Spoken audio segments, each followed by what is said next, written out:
Donnie and Dolly. The team is supported by ableauctions.ca. Closing your business? We can help. Thank God it's Friday. Do they still have TGIF restaurants? Are they still around? Do we know? The States? Well, Ryan, isn't that a young kids thing? Are they around? I don't remember. Old people like Fridays too. Yeah.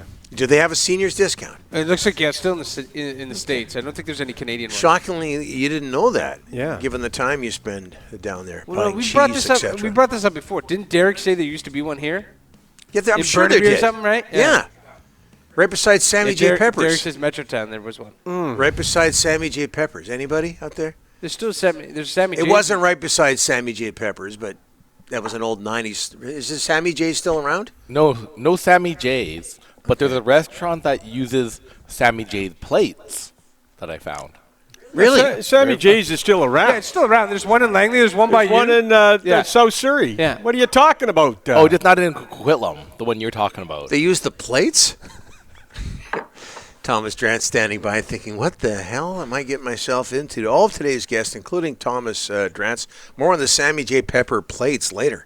Brought to you by the Bayside Oceanfront Resort. Dive into West Coast luxury with oceanfront rooms, a seaside restaurant, and relax in their indoor and outdoor pools with free parking, on-site cafe, fitness center, and so much more. Your ultimate escape awaits. Book your stay today. Call 250-248-8333 or visit us at BaysideResortParksville.com. Joined now by Sammy J. Drance. Getting ready for that Canucks Kraken game tonight down in Seattle. How are you, sir? Yeah. I'm doing well. Correct me if I'm wrong. Didn't the old Fog and Suds on 4th get replaced briefly with the TGI Fridays? Am I making that up? Well, you know what?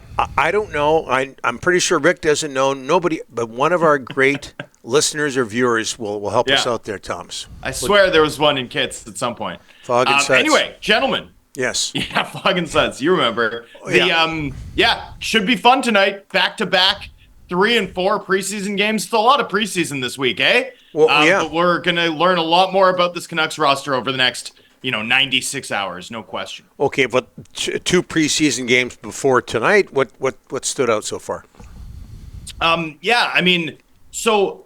the first thing is that preseason is one of my favorite times of year to watch and evaluate players because I like and I think you learn a lot from environments where it's like asymmetrical incentives for the players on the ice, right? Like if you're Quinn Hughes or Elias Pettersson, you're not fighting for a job here. You're just ramping up, trying to get a feel for your hands, trying to, find your feet, find your game, sort of slowly level up so that you hit when it matters, in 3 weeks.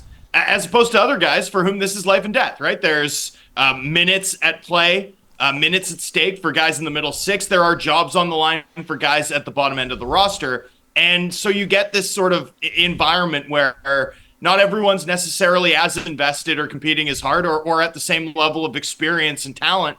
And I think as a result of that, you learn a lot. You don't learn a lot necessarily, though, about star players and sort of any criticism that I've seen about, that guy looked invisible. Like, save it for when the games matter. Because this is, not practice, but it's a different mode for those guys. At the bottom end of the roster, I do think Aatu Ratu has been a major standout here.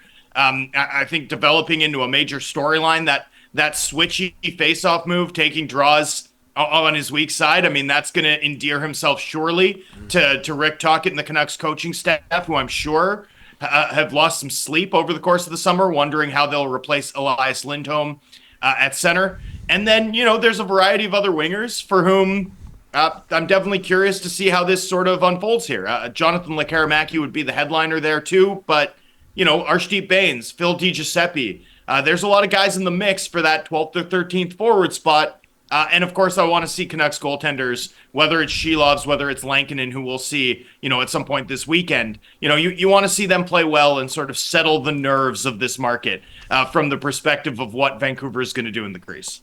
Thomas, this Kiefer Sherwood, I didn't know he was this fast. I mean, boy, did he look great in Abbotsford. And he's got decent hands as well. And yesterday at practice with Pettersson and DeBrusque, what do you make of him and where he could slot into the lineup?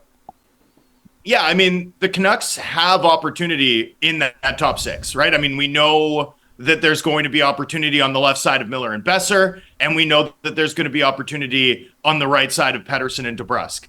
You know, last year we saw Phil DiGiuseppe play a lot with Miller and Besser. Last year we saw Sam Lafferty play a lot with Pettersson. We also saw, Ilya Mikheyev get an endless array of opportunities with Elias Pettersson. Like, there is opportunity for players like Kiefer Sherwood, like Daniel Sprong, to pop and earn minutes higher up the lineup and with more talented, skilled players than they ever have previously in their careers, to be frank. And so it's going to be fascinating to watch how that plays out here. With Sherwood in particular, though, gentlemen, he had a really high-end scoring year in the AHL a few years ago. I do think there's some offensive upside there. He scored 17 goals across his last 90 NHL regular season games, right? So, that's 15 goals is sort of a baseline based on his performance the last couple of years. I think he can help offensively, and yet, that's not really what I'm interested in when I think about what I want to see from Sherwood this upcoming season. You want pop in your bottom six. It's important. This team's going to need it. Don't get me wrong. But I do think, this team got 10-plus goals from Sam Lafferty last year. And then you get to the playoffs and you're just looking for him to mix it up or play with an identity or throw a hit or do something on a shift that might, change the momentum or have an impact on the game. And it never came.